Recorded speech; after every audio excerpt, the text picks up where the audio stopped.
Hello guys, मेरा नाम सर्वेश सरोहा है। टैली के अंदर आज का हमारा जो टॉपिक है उस टॉपिक का नाम है मेंटेन बैच वाइज डिटेल्स। कई बार हम अपने जो हम प्रोडक्ट सेल और परचेज करते हैं तो परचेज के टाइम पे नहीं, लेकिन जब हम सेल करेंगे तो उसके ऊपर हम मैन्युफैक्चर डेट और एक्सपायर डेट हम सेट करते हैं। डेली रूटीन में भी हम बहुत सारे कॉस्मेटिक चीज़ें या मेडिसिन हम खरीदते रहते हैं। जब हम कोई मेडिसिन खरीदते हैं तो उस पर भी हम हमेशा मैन्युफैक्चर डेट और एक्सपायर डेट को हम चेक करते हैं।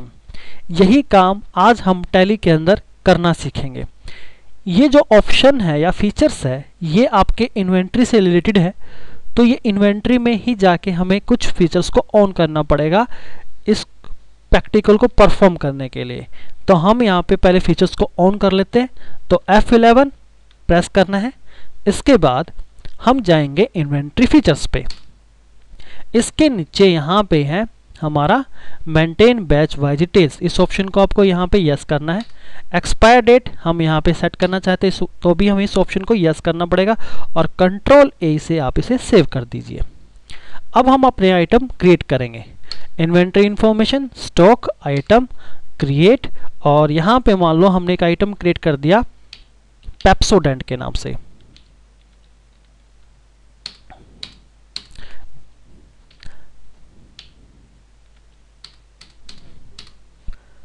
और मेंटेन इन बैचेस, तो हम इस ऑप्शन को यहाँ पे यस कराएंगे। हम मैन्युफैक्चर डेट भी हम मेंशन कराना चाहते हैं तो इसको भी यस। एक्सपायर डेट भी हम सेट करेंगे तो यस। और यहाँ पे हम क्वांटिटी डालेंगे। क्वांटिटी यहाँ पे डालनी ज़रूरी है वरना आपके पास ऑप्शन नहीं आएगा एक। तो यहाँ पे मान लो हमने क्वांटिटी, हमारा ओपनिंग बैलेंस है 20। बैचेस, हम यहाँ पे बैचेस डालेंगे। हमारा कोई भी बैच नंबर है SMP 1 2 3। मैन्युफैक्चर डेट, अब यहाँ पे हम मैन्युफैक्चर डेट सेट करेंगे। तो हमारा यहाँ पे 1 अप्रैल 2011। एक्सपायर डेट 1 अप्रैल 7 और 2011। क्वांटिटी हम यहाँ पर डाल देते हैं 8। रेट पर आइटम 20। सेकंड हम डालेंगे यहाँ पे दूसरा बैच नंबर। एक्सपायर डेट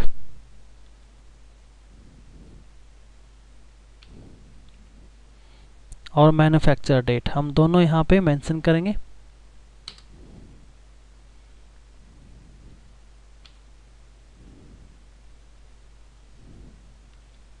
और ये हमारी एक्सपायर डेट है। और यहाँ पे रेट, और इसे यहाँ पे सेव करा देंगे।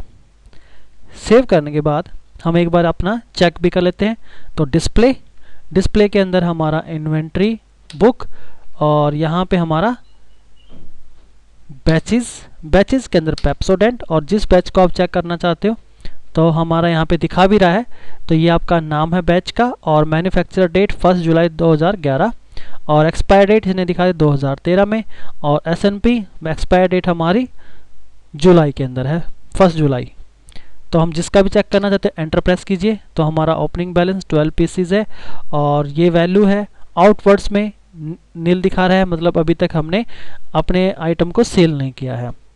यदि दूसरे बैच को आप चेक करना चाहते हो तो हम दूसरे को भी चेक कर सकते हैं। यहाँ पे देखिए 8, इनवर्ड्स में 8, क्लोजिंग बैलेंस भी 8 दिखा रहा है, आउटवर्ड्स में कोई भी नहीं है। तो अब हम इसको सेल करेंगे। तो सेल करने के लिए हमें जाना पड़ेगा अकाउंटिंग वाउचर, और यहाँ पे सेल का ऑप्शन आ गया। तो यहाँ पे हमने कोई भी रेफरेंस नंबर डाल दिया। पार्टी का नाम कैश हम यहाँ ले लेते हैं, और सेल्स अंडर सेल्स अकाउंट के अंदर गए तो हमें यहाँ पे लेजर क्रिएट करना पड़ेगा सेल्स अंडर सेल्स अकाउंट,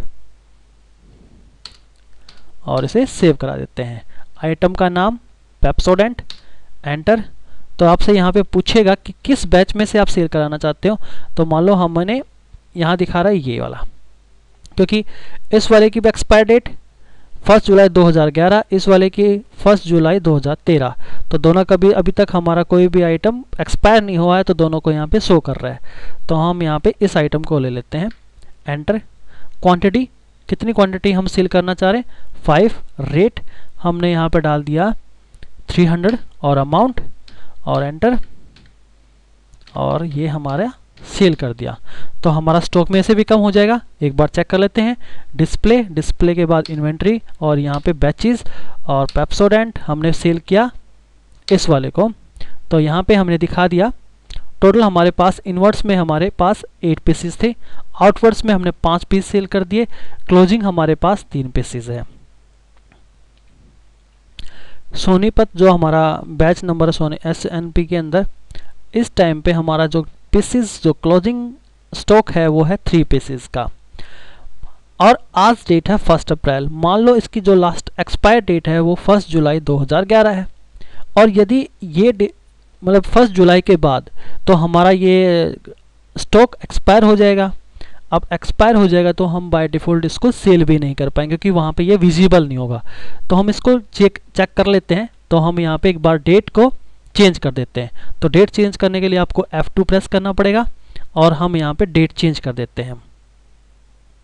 हमने यहाँ पे डेट डाली 1, हम यहाँ पे 2 डाल देते हैं 7/2011। अब हम दोबारा सेल करके देखते हैं। अकाउंटिंग वाउचर पे जाइए, रेफरेंस नंबर, पार्टी कैश और under sales ledger item Pepsodent.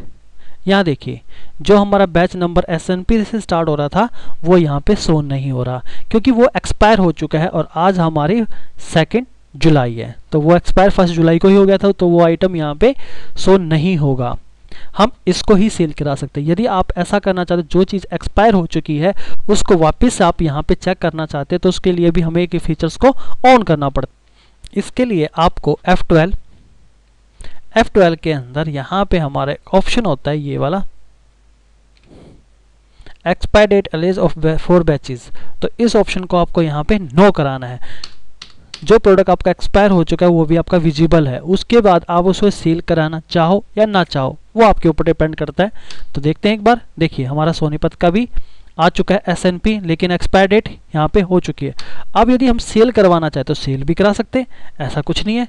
तो यहाँ पे हम इसको सेल करा दिया, ये देखिए। और हम वहाँ पे जाके डिस्प्ले के अंदर हमारा इन्वेंट्री बुक, यहाँ पे बैचेस के अंदर यहाँ पेप्सोडेंट के अंदर हम यहाँ पे सोनीपत, देखिए यहाँ पे। और हमारा ओनली 1 पीसेस रह गया, 2 पीसेस और हमने सेल करा दिया। इनवर्ड्स में हमारे 3 पीसेस थे, 2 हमने आउटवर्ड्स में आ गए हमारे, और 1 पीस हमारा बच गया। इस वीडियो में इतना ही। Thank you.